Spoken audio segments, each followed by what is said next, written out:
ಪ್ರತಿಭಟನೆ ಕಾಂಗ್ರೆಸ್ಸಿಗೆಲ್ಲ ಒಂದು ಕಡೆ ಮುಜುಗರ ಆಯ್ತಾ? ನಮ್ಗೆ ಯಾಕೆ ಮುಜುಗರ ಆಗ್ತದೆ? ನಮ್ಗೆ ಯಾವ ಮುಜುಗರವೂ ಇಲ್ಲ, ಯಾಕಂದರೆ ನಾವು ವೆಲ್ಕಮ್ ಮಾಡಿದ್ವಿ. ವಾಲ್ಮೀಕಿ ನಿಗಮದಲ್ಲಿ ಹಾಗಾದರೆ ಭ್ರಷ್ಟಾಚಾರ ಆಗಿಲ್ಲ, ಅವ್ಯವಹಾರ ಆಗಿಲ್ಲ ಅಂತೇಳಿ ನಾಗರಾಜ್ ಅವರು ಹೇಳ್ತಿದ್ದೀರಿ. ನಾನು ಜಡ್ಜ್ ಹೇಳಲಿಕ್ಕೆ ನಾಗೇಂದ್ರ ವಿಚಾರಕ್ಕೆ ಹೋಗಿದ್ರಂತ ಯಾರು ಹೇಳಿದ್ರು? ಬಿ ಜೆ ಪಿಯವ್ರಿಗೆ ಕನಸು ಬಿದ್ದಿತ್ತಂತ. ನಾನ್ಸೆನ್ಸ್ ಅದು. First of all B J ಪಿಯವರು ಕ್ಷಮೆ ಕೇಳಬೇಕು. ಈಗ ಪಾದಯಾತ್ರೆ ಮಾಡ್ತೀವಿ, ಯಾವ ಪುರುಷಾರ್ಥಕ್ಕೆ ಪಾದಯಾತ್ರೆ ಮಾಡ್ತೀರಿ ನೀವು? ಸಚಿವ ಬಿ ನಾಗೇಂದ್ರ ರಾಜೀನಾಮೆ ಕೊಡ್ತಾರ ಅನ್ನುವಂತಹ ಒಂದಷ್ಟು ಚರ್ಚೆಗಳಾಗ್ತಿದೆ. ಈ ಬೆನ್ನಲ್ಲೇ ಈಗ ಮುಖ್ಯಮಂತ್ರಿ ಡಿ ಕೆ ಶಿವಕುಮಾರ್ ಅವರು ದೆಹಲಿಗೆ ಪ್ರವಾಸನ ಕೂಡ ಮಾಡಿರುವಂಥದ್ದು. ಅಂದರೆ ಇವತ್ತು ಕಾಂಗ್ರೆಸ್ ಹೈಕಮಾಂಡ್ನ ಭೇಟಿ ಮಾಡಿ ಏನು ತೀರ್ಮಾನ ತೆಗೆದುಕೊಳ್ತಾರೆ ಅನ್ನುವಂತಹ ವಿಚಾರ. ಇನ್ನೊಂದು ಕಡೆ ಬಿಜೆಪಿ ಸೆಪ್ಟೆಂಬರ್ 1ರಿಂದ ಪಾದಯಾತ್ರೆಯನ್ನು ಮಾಡಲಿಕ್ಕೆ ಈಗಾಗಲೇ ತಯಾರಿಗಳನ್ನು ಕೂಡ ನಡೆಸಿದೆ. ಅಂದರೆ ಸಚಿವ ಬಿ ನಾಗೇಂದ್ರ ಅವರು ರಾಜೀನಾಮೆಯನ್ನು ಒತ್ತಾಯಿಸಿ ಈಗ ಸದನದಲ್ಲೂ ಕೂಡ ಪ್ರತಿಭಟನೆ ಮಾಡಿದ್ರು. ಈಗ ಪಾದಯಾತ್ರೆಗೂ ಕೂಡ ಈಗ ಬಿಜೆಪಿ ನಿಯೋಗ ಮುಂದಾಗಿದೆ. ಈ ಬಗ್ಗೆ ಮಾತನಾಡಲಿಕ್ಕೆ ಜನತಾ ಟಿವಿಯೊಂದಿಗೆ ಕಾಂಗ್ರೆಸ್ನ MLC ಈಗ ನಾಗರಾಜ್ ಯಾದವ್ ಅವರಿದ್ದಾರೆ, ಅವ್ರನ್ನ ನಾವು ಮಾತನಾಡಿಸ್ತಾ ಹೋಗೋಣ. ಸರ್, ಒಂದು ಸದನದಲ್ಲೂ ಕೂಡ ನೀವು ಮಾತನಾಡಿದ್ರಿ, ಒಂದು ಬಿಜೆಪಿ ಪ್ರತಿಭಟನೆ ಮಾಡಿದಲ್ಲದೆ ಈಗ ಪಾದಯಾತ್ರೆ ಮಾಡಿಗೂ ಕೂಡ ಮುಂದಾಗಿದೆ. ಮತ್ತು ಇವತ್ತು ಮುಖ್ಯಮಂತ್ರಿ ಡಿ ಕೆ ಶಿವಕುಮಾರ್ ದೆಹಲಿ ಪ್ರವಾಸವನ್ನು ಕೂಡ ಮಾಡಿರುವಂಥದ್ದು. ನಾಗೇಂದ್ರ ಅವರು ರಾಜೀನಾಮೆ ಕೊಡ್ತಾರಾ ಕೊಡಲ್ವ ಅನ್ನುವಂಥ ಚರ್ಚೆ, ಇಂಗಿತವನ್ನು ವ್ಯಕ್ತಪಡಿಸಿದ್ದಾರೆ ಅನ್ನುವಂಥ ಒಂದಷ್ಟು ಚರ್ಚೆಗಳು ಕೂಡ ಆಗ್ತಿದೆ. ಏನು ಹೇಳ್ತೀರಿ? ನೋಡಿ, ದೆಹಲಿಗೆ ಮುಖ್ಯಮಂತ್ರಿಗಳು ಹೋಗಿ ಬರ್ತಕ್ಕಂಥದ್ದು ಅದು ಅವರ ಇಲಾಖೆಗಳದು, ರಾಜ್ಯಕ್ಕೆ ಸಂಬಂಧಪಟ್ಟ ವಿಚಾರಧಾರೆಗಳನ್ನು ಕನ್ಸರ್ನ್ ಮಂತ್ರಿಗಳ ಮಾತಾಡ್ಲಿಕ್ಕೆ ಹೋಗಿರ್ತಾರೆ. ಅದ್ರ ಜೊತೆಗೆ ಹೈಕಮಾಂಡ್ ಲೀಡರ್ನ ಭೇಟಿಯಾಗಿ ಬರ್ತಾರೆ.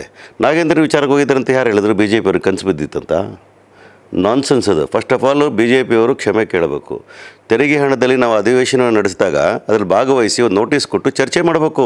ನಿಮ್ಮ ಹತ್ರ ನಾಗೇಂದ್ರ ತಪ್ಪಿಸ್ತಂತ ಏನಾದರೂ ದಾಖಲೆಗಳಿದ್ರೆ, ಪುರಾವೆಗಳಿದ್ರೆ ನೀವು ನೋಟಿಸ್ ಕೊಟ್ಟು ಚರ್ಚೆ ಮಾಡಬೇಕು. ದಾಖಲೆಗಳನ್ನ ಸದನದಲ್ಲಿ ಮುಂದೆ ಇಡಬೇಕಾಯ್ತು, ವಿಧಾನ ಪರಿಷತ್ತಲ್ಲಿ ಮತ್ತು ಅಸೆಂಬ್ಲಿಯಲ್ಲಿ. ಆ ಕೆಲಸ ಮಾಡಿದ್ರೆ ನೀವು ಇಡೀ ಸದನವನ್ನು ನೀವು ಬಲಿ ತಗೊಂಡ್ರಲ್ಲ. ಮೊದಲು ಜನ ನಿಮ್ಮನ್ನು ಕ್ಷಮಿಸೋದಿಲ್ಲ, ನೀವು ಕ್ಷಮೆ ಕೇಳಬೇಕು ಅನ್ನೋ ಆಗ್ರಹವನ್ನು ಮಾಡ್ತೇನೆ. ಈಗ ಪಾದಯಾತ್ರೆ ಮಾಡ್ತೀವಿ, ಯಾವ ಪುರುಷಾರ್ಥಕ್ಕೆ ಪಾದಯಾತ್ರೆ ಮಾಡ್ತೀರಿ ನೀವು? ನೀವು ಅವ್ರ ಮೇಲೆ ಟೆಂಟ್ ಇಟ್ಟಿದ್ದಾರೆ, ಅವ್ರ ಮೇಲೆ ಆಪಾದನೆಗಳಿದೆ ಅಂತ ಹೇಳೋದಾದರೆ ನಿಮ್ಮ ಕೇಂದ್ರ ಸರ್ಕಾರ 28 ಜನರ ಮೇಲೆ ಆಪಾದನೆಗಳಿದೆ, ಕಾಗ್ನಿಸಿಬಲ್ ಅಫೆನ್ಸ್ಗಳಿದೆ.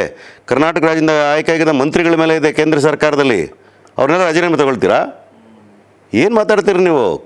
ನೀವು ಕೋರ್ಟ್ಗಳಾಗಿ ಆ್ಯಕ್ಟ್ ಮಾಡಬೇಡಿ. Don't make A judgemental statements. ಅದ್ರ ಬಗ್ಗೆ ತುಲನೆ ಮಾಡಿ, ಚರ್ಚೆ ಮಾಡಿ. ಪ್ರಜಾತಂತ್ರ ವ್ಯವಸ್ಥೆಯಲ್ಲಿ ವಿಧಾನ ಪರಿಷತ್ತುಗಳಲ್ಲಿ, ಪಾರ್ಲಿಮೆಂಟ್ಗಳಲ್ಲಿ ಚರ್ಚೆ ಆಗಬೇಕಾಗ್ತದೆ. ಚರ್ಚೆ ಆಗಿ ವಿಚಾರಗಳನ್ನು ನಾವು ತೀರ್ಮಾನ ಮಾಡಬೇಕಾಗ್ತದೆ. ಏಕಪಕ್ಷೀಯವಾಗಿ ತೀರ್ಮಾನ ಮಾಡಿ ಗನ್ ಪಾಯಿಂಟ್ ನೀವು ಮಾಡ್ತೀನಿ ಅಂದರೆ ಏನು ಅರ್ಥ? ಅದಕ್ಕೆ ಸದನವನ್ನು ಮೊಟಕುಗೊಳಿಸಿದ್ದಾರೆ, ಪಲಾಯನ ಮಾಡಿದ್ದಾರೆ ಅನ್ನುವಂಥದ್ದನ್ನು ಕೂಡ ಬಿಜೆಪಿ ಅವರು ಹೇಳಿರುವಂಥದ್ದು. ಎಷ್ಟು ದಿನ ಅಂದರೆ ನೀವು ದುಡ್ಡನ್ನ ವೇಸ್ಟ್ ಮಾಡಬೇಕು, ತೆರಿಗೆ ಹಣನ? ಇನ್ನೂ 1 ವಾರ, ಇನ್ನೂ 2 ವಾರ ಮಾಡ್ಕೊಂಡು ಹೋಗಿದ್ದರೆ ನೀವು ಹಣವನ್ನು ವೇಸ್ಟ್ ಮಾಡಬೇಕಾ? ತೆರಿಗೆ ಹಣಕ್ಕೆ ನಾವು ಅಕೌಂಟಬಲ್ ಅಲ್ವಾ? 1 ವಾರ 2 ವಾರ ನೋಡ್ತೀವಿ ನಾವು. ಫಸ್ಟು 1 ವಾರ ನೋಡಿದ್ವಿ, ತಿರ್ಗಾ ನೆಕ್ಸ್ಟ್ ವೀಕ್ ಸ್ಟಾರ್ಟ್ ಮಾಡಿದೆ. ಅದೇ ಜಯಮಾನ ನಿಮ್ಮದು. ತೆರಿಗೆ ಹಣದ ಬಗ್ಗೆ ನೀವು ಅಕೌಂಟಬಿಲಿಟಿನೇ ಇಲ್ಲ.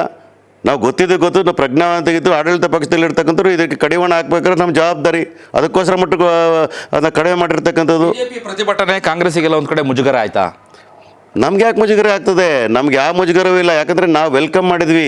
ಇಂಥ ವಿಚಾರಗಳು ಯಾರ ಮೇಲಾದರೂ ಕೂಡ ಒಂದು ಭ್ರಷ್ಟಾಚಾರದ ಆರೋಪಗಳು ಬಂದಿದ್ದೆ ಆದರೆ ಅದ್ರ ಬಗ್ಗೆ ಚರ್ಚೆ ಆಗಬೇಕು ಅನ್ನೋದ್ರಲ್ಲಿ ನಮ್ಮ ನಂಬಿಕೆ ಇಟ್ಕೊಂಡಿರ್ತಕ್ಕಂಥವ್ರು. ನೋಟಿಸ್ನ ಕೊಡಿ ಅಂತೇಳಿ ಮಂತ್ರಿಗಳಿಂದ ಹಿಡಿದು ಮುಖ್ಯಮಂತ್ರಿಗಳು ಪರಿಯಾಗಿ ಕೇಳ್ಕೊಂಡ್ರು ಕೂಡ ನೀವು ನೋಟಿಸ್ ಕೊಡಲಿಲ್ಲ. ನಿಮ್ಮ ಹತ್ರ ಯಾವುದೂ ಕೂಡ ಬಂಡವಾಳ ಇಲ್ಲ. ನೀವು ರಾಜಕೀಯ ಮಾಡೋಕ್ಕೆ ಕೊಟ್ಟಿದ್ದೀರಿ. ರಾಜಕೀಯ ಮಾಡಬೇಕು. ಇನ್ನು 28ಕ್ಕೆ ಚುನಾವಣೆಗಳು ಬರ್ತವೆ, ಏನಾದರೂ ಮಾಡಿ ಒಂದು ಅಜೆಂಡಾ ಸೆಟ್ ಮಾಡಬೇಕು ಅಂತೇಳಿ ನೀವು ಪಾದಯಾತ್ರೆ ಮಾಡಲಿಕ್ಕೆ ಕೊಟ್ಟಿದ್ದೀರಿ. ಆ ಪಾದಯಾತ್ರೆ ನಿಮ್ಮ ಆರೋಗ್ಯ ಸದೃಢ ಆಗ್ಬೋದೇ ಹೊರತು ಪ್ರಜಾತಂತ್ರಕ್ಕೆ ಏನೂ ಪ್ರಯೋಜನ ಆಗೋಲ್ಲ. ಅದರಿಂದ ದಯವಿಟ್ಟು ವಾಕ್ ಮಾಡ್ಕೊಬನ್ನಿ. ಅಟ್ಲೀಸ್ಟ್ ಬೆಳಗಾಮಲ್ಲಿ ಆರೋಗ್ಯವಾಗಿರ್ತೀರಿ. ಸ್ವಲ್ಪ ಚರ್ಚೆ ಆದ್ರೆ ಮಾಡೋಣ. ಇದೇ ಥರ ಸ್ಲೋಗನ್ ಆಗದಿರ ವೇಸ್ಟ್ ಮಾಡಬಾರ್ದು ಟೈಮನ್ನು ಮಾತ್ರ ಹೇಳ್ತೀನಿ. ವಾಲ್ಮೀಕಿ ನಿಗಮದಲ್ಲಿ ಹಾಗಾದರೆ ಭ್ರಷ್ಟಾಚಾರ ಆಗಿಲ್ಲ, ಅವ್ಯವಹಾರ ಆಗಿಲ್ಲ ಅಂತೇಳಿ ನಾಗರಾಜ್ ಅವರು ಹೇಳ್ತಿದ್ದೀರಿ. ನಾನು ಜಡ್ಜ್ ಹೇಳಲಿಕ್ಕೆ, ಪತ್ರಿಕೆಯವರಾಗಲಿ ನಾನಾಗಿ we are not judges to make judgmental statements. ಅಲ್ಲಿ ತಪ್ಪಾಗಿರೋದು ನಿಜ. ತಪ್ಪಾದಾಗ ಅದಕ್ಕೆ ತನಿಖೆಗಳು ನಡೆದಿರೋದು ನಿಜ. ಅಧಿಕಾರಿಗಳು ಅದಕ್ಕೆ ಜವಾಬ್ದಾರಿ ಅಂತ ಹೇಳಿರೋದು ನಿಜ. ತನಿಖೆ ನಡೀತಾ ಇರೋದು ನಿಜ. ED ಅವ್ರು ನೋಟಿಸ್ ಕೊಟ್ಟಿರೋದು ನಿಜ. SIT ಅವರು ಅದಕ್ಕೆ ಕ್ಲೀನ್ ಚಿಟ್ ಕೊಟ್ಟಿರೋದು ನಿಜ. ನಾಗೇಂದ್ರನ ವಿಚಾರದಲ್ಲಿ ದುಡ್ಡನ್ನ ರಿಕವರಿ ಮಾಡಿದ್ದಾರೆ. 80 ಕೋಟಿವರೆಗೆ ಇದ್ದಾಗ ಅದರಲ್ಲಿ ಸುಮಾರು 80 ಕೋಟಿಯವರು ರಿಕವರಿ ಆದಾಗ ನಾಗೇಂದ್ರನಿಂದ ಒಂದು ರಿಕವರಿ ಆಗಲಿಲ್ಲ, ಅಧಿಕಾರಿಗಳಿಂದ ರಿಕವರಿ ಆಗಿರ್ತಕ್ಕಂಥದ್ದು. ಥರ್ಡ್ ಪರ್ಸನ್ಗಳಿಂದ ಆಗಿರೋದು. ಅವನ್ನೆಲ್ಲವನ್ನು ರಿಕವರಿ ಮಾಡಿದ್ದಾರೆ. ಅವ್ರ ಮೇಲೆಲ್ಲ ಕ್ರಮಗಳಾಗಿವೆ. ನಾಗೇಂದ್ರನ ಮನೆಯಲ್ಲಾಗಲಿ ನಾಗೇಂದ್ರನ ಒಂದೇ ₹1 ರಿಕವರಿ ಆಗಿದ್ದರೆ is also should feel guilty ಅಂತ ಹೇಳಬೇಕಾಗ್ತದೆ. ₹1 ರಿಕವರಿ ಆಗಿದ್ರೆ ನೀವು ಅವ್ರನ್ನ ಯಾಕೆ ಗುಬೆ ಕೊಡ್ಸಕ್ಕೆ ಹೋಗ್ತೀರಿ? Let the court decide. BJP ಅವರ ಈ ಪ್ರತಿಭಟನೆ, ಈ ಆರೋಪಗಳಿಗೆ ಕಾಂಗ್ರೆಸ್ ಯಾವ ರೀತಿಯಾಗಿ ಉತ್ತರ ಕೊಡುತ್ತೆ ಅಂತ? ಕಾಂಗ್ರೆಸ್ ಹೇಳ್ತಕ್ಕಂಥ ಪ್ರಜಾತಂತ್ರ ವ್ಯವಸ್ಥೆಯಲ್ಲಿ ಎಲ್ಲ ವಿಚಾರಗಳನ್ನು ವಿಸ್ತೃತವಾಗಿ ಚರ್ಚೆ ಮಾಡಲಿಕ್ಕೆ ಇರ್ತಕ್ಕಂಥದ್ದು ಅಧಿವೇಶನ. ವಿಶೇಷವಾಗಿ ವಿರೋಧ ಪಕ್ಷಗಳು ರಚನಾತ್ಮಕ ಕೆಲಸ ಮಾಡಬೇಕು. ಇಂಥ ವಿಚಾರಗಳನ್ನು ಸರ್ಕಾರ ಎಲ್ಲದೂ ಹಿಡಿದೆ ಆದರೆ ಅದನ್ನು ಚರ್ಚೆ ಮಾಡಲಿಕ್ಕೆ ಬ್ರಹ್ಮಾಸ್ತ್ರ ಯೂಸ್ ಮಾಡಬೇಕಾಯಿತು. ಅದನ್ನು ಬಿಟ್ಟುಬಿಟ್ಟು ನೀವು ಹಾದಿ ಬೀದಿ ರಂಪ ಮಾಡ್ಕೊಂಡು ಕೂತ್ಕೊಂಡು ಕೇವಲ ಪ್ರಚಾರಕ್ಕೋಸ್ಕರ ಮಾಡ್ತಾ ಇದ್ದೀರಿ. ನೀವು ಈ ಪ್ರಚಾರ ಮಾಡೋದ್ರಿಂದ ಜನನೂ ನೋಡ್ತಾರೆ. ಪ್ರಜಾತಂತ್ರ ವ್ಯವಸ್ಥೆಯಲ್ಲಿ ದಾಖಲೆಗಳನ್ನ ಪಬ್ಲಿಕ್ ರಿಲೀಸ್ ಮಾಡಬೇಕಾಯಿತು. ಆಯ್ತು, ಇಷ್ಟೆಲ್ಲ ಆಯ್ತಲ್ಲ, ಬ್ಯಾಂಕಿಂದ ಬ್ಯಾಂಕ್ ಟ್ರಾನ್ಸ್ಫರ್ ಆಯ್ತಲ್ಲ, ಕೇಂದ್ರ ಸರ್ಕಾರದ ಕಂಟ್ರೋಲ್ ಇಲ್ವಾ ಬ್ಯಾಂಕು? ಹಾಗಾದ್ರೆ ನಿರ್ಮಲಾ ಸೀತಾರಾಮನ್ ನಾವು ಬ್ಲೇಮ್ ಮಾಡ್ಬೇಕಾ? ಹೇಳಿ ನೋಡೋಣ. ಬ್ಯಾಂಕ್ ಆಫೀಸರ್ಸ್ ಅವ್ರು ಇನ್ವಾಲ್ವ್ ಇಲ್ವಾ ಅದರಲ್ಲಿ? ಅವ್ರಿಗೆ ಗೊತ್ತಿಲ್ಲ ಎಲೆಕ್ಷನ್ ನಡೆಯೋ ಪ್ರೊಸೆಸ್ಸಲ್ಲಿ ಪಾರ್ಲಿಮೆಂಟ್ ಎಲೆಕ್ಷನ್ ದುಡ್ಡು ಹೋಯ್ತು ಅಂತ ಹೇಳ್ತಾರಲ್ಲ, ತೆಲಂಗಾಣದ ಎಲೆಕ್ಷನ್ ಇಡ್ತದೆ ಹೋಯ್ತು ಅಂತ ಹೇಳ್ತಾರಲ್ಲ. ಆದರೆ ನಾನು ಕೇಳ್ತೀನಿ, ಇದು ಬ್ಯಾಂಕಿಂಗ್ ಸಿಸ್ಟಮಲ್ಲಿ ಇರ್ತಕ್ಕಂಥ ವೈಫಲ್ಯಕ್ಕೆ ಯಾರು ಕಾರಣ? ಎಲೆಕ್ಷನ್ ಟೈಮ್ಗೆ ಕೋಡ್ ಆಫ್ ಕಂಡಕ್ಟ್ ಇರ್ತದೆ, ಯಾವುದೇ ವೆಲ್ಫೇರ್ ದುಡ್ಡನ್ನ ಕ್ಲಿಯರ್ ಮಾಡಬಾರ್ದು ಅಂತ ಕಂಡೀಷನ್ ಇರ್ತದೆ ಎಲೆಕ್ಷನ್ ಕಮಿಷನಿಂದ. ಯಾವುದೇ ವೆಲ್ಫೇರ್ ದುಡ್ಡುಗಳನ್ನ ನೀವು ಡ್ರಾ ಮಾಡೋಂಗಿಲ್ಲ ಅಂತ ಕಂಡೀಷನ್ ಇರ್ತದೆ. ಹೆಂಗೆ ಡ್ರಾ ಆಯ್ತದು? ನಿಮ್ಮ ಬ್ಯಾಂಕಿಂಗ್ ಸಿಸ್ಟಮ್ ಅಷ್ಟೊಂದು ಪೋರ್ ಇದೆಯಾ? Should not the finance minister of the country take the responsibility on this matter? ಸುಮ್ಮನೆ ಜನಗಳಿಗೆ ಏನೇನೋ ಹೇಳ್ಕೊಂಡು ತಿರ್ಕೊಂಡೋದು. ಜನಗಳು, ಕರ್ನಾಟಕದ ಜನ ಬುದ್ಧಿವಂತರಿದ್ದಾರೆ. ಈ ಥರ ಮಣ್ಣು ಎರಚೋ ಕೆಲಸ ಮಾಡಿದ್ರೆ ಯಾರು ಕೂಡ ನಂಬೋದಿಲ್ಲ. ನಾವೇನೋ ಪಲಾಯನ ಮಾಡಿದರೆ ನಿಮ್ಮ ನೋಟಿಸ್ ಕೊಟ್ಟಾಗ ನಾವು ಚರ್ಚೆಗೆ ನಾವು ತಯಾರಿಲ್ಲ ಅಂದಿದ್ರೆ ನಮ್ಮ ಮೇಲೆ ನೀವು ಬ್ಲೇಮ್ ಮಾಡ್ಬೋದು. ನೋಟಿಸ್ ಕೊಡೋಕ್ಕೆ ತಯಾರಿಲ್ಲ ನೀವು, ಚರ್ಚೆ ಮಾಡೋಕ್ಕೆ ತಯಾರಿಲ್ಲ ನೀವು. ವಾಲ್ಮೀಕಿ ನಿಗಮದ ಒಂದು ಅವ್ಯವಹಾರ ಭ್ರಷ್ಟಾಚಾರದಲ್ಲಿ ನಾಗೇಂದ್ರ ಅವರು ಬರೀ ಸಣ್ಣ ಮೀನು, ಇನ್ನು ದೊಡ್ಡ ತಿಮಿಂಗಲಗಳು ಕೂಡ ಇದೆ. ಒಂದು ವೇಳೆ ರಾಜೀನಾಮೆ ಕೊಟ್ಟರು ನಾವು ಪಾದಯಾತ್ರನ ಬಿಡಲು ಮುಂದುವರಿಸ್ತೀನಿ ಅನ್ನೋದನ್ನು ವಿಜೇಂದ್ರ ಅವರು ಹೇಳಿದ್ದಾರೆ. ನೋಡಿ, ವಿಜೇಂದ್ರ ಅವರು ಏನು ಬೇಕಾದರೂ ಹೇಳಿ, ಯಾಕಂದರೆ ಅವ್ರನ್ನೇ ಒಪ್ಕೊಳ್ತಾ ಇಲ್ಲ ಬಿ ಜೆ ಪಿಯಲ್ಲಿ. ಅವರಲ್ಲೇ ಇರ್ತಕ್ಕಂಥ ಹಿರಿಯ ನಾಯಕರುಗಳೆಲ್ಲ ಅವ್ರ ವಿರೋಧ ಮಾಡಿ ಕಿತ್ತೋಗಿ ಪ್ಲ್ಯಾನ್ ಮಾಡೋರೆ. ಅದನ್ನು ಮರಿಮಾಚಲಿಕ್ಕೆ ಇದೆಲ್ಲ ಒಂದು ಸಬ್ಜೆಕ್ಟ್ ಇಟ್ಕೊಂಡು ಮಾಡ್ತಕ್ಕಂಥದ್ದು. ಅವರಲ್ಲೇ ಬಿ ಜೆ ಪಿನೇ 3 ಭಾಗಲಾಗ್ಬಿಟ್ಟಿದೆ. B J P there no proper leader at all. ಯಾರು ಅವ್ರ ಮುಂದಿನ ಮುಖ್ಯಮಂತ್ರಿ ಕ್ಯಾಂಡಿಡೇಟ್ ಅವರಲ್ಲಿ? ನಮ್ಮಲ್ಲಿ ಸಿಟ್ಟಿಂಗ್ ಚೀಫ್ ಮಿನಿಸ್ಟರ್ ನೇತೃತ್ವದಲ್ಲಿ ಹೋಗ್ತೀವಿ, ಇಲ್ಲ ಸಿದ್ದರಾಮಯ್ಯ ಅವರ ಲೀಡರ್ಶಿಪ್ ಇದೆ. ಅವರಲ್ಲಿ ಯಾರಿದ್ದಾರೆ ರೀ? Where is the matching leader for Siddaramaiah or D K Shivakumar in the B J P? There is no leader at all.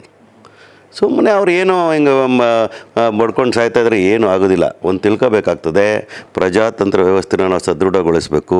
ವಿರೋಧ ಪಕ್ಷಗಳು ರಚನಾತ್ಮಕ ಕೆಲಸ ಮಾಡಬೇಕು.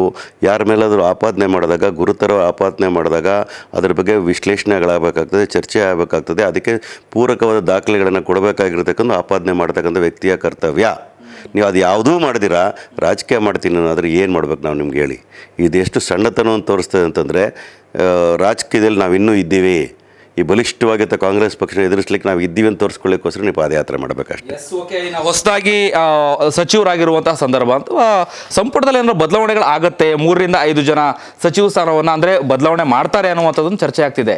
ನಾಗರಾಜ್ ಚೌಧರಿ ಏನಾದರೂ ಮಾಹಿತಿ ಇದೆಯಾ ಏನು ಅನ್ನೋಂಥದ್ದು? ಏನಾದರೂ ಸಚಿವ ಸ್ಥಾನ ಬದಲಾವಣೆ ಆಗುವಂಥದ್ದು ಇದೆಯಾ? ನಾನು AICC ಮೆಂಬರ್ ಅಲ್ಲ, AICC ವರ್ಕಿಂಗ್ ಕಮಿಟಿ ಮೆಂಬರ್ ಅಲ್ಲ, ನನಗೆ ಯಾವ ಮಾಹಿತಿ ಕೂಡ ಇಲ್ಲ. ಆ ದೊಡ್ಡ ವಿಚಾರಗಳಲ್ಲಿ ನಾನು ಸಣ್ಣ ಮಾತಾಡೋದು ತಪ್ಪಾಗ್ತದೆ. ಇದಿಷ್ಟು ಕಾಂಗ್ರೆಸ್ MLC ನಾಗರಾಜ್ ಯಾದವ್ ಅವರ ಮಾತುಗಳಾಗಿತ್ತು. ಕ್ಯಾಮ್ರಾ ಪರ್ಸನ್ ಅಕ್ಷಯ್ ಜೊತೆ ಜನತಾ TV, ಅಭಿಜಿತ್ ಗಣೇಶ್, ಬೆಂಗಳೂರು.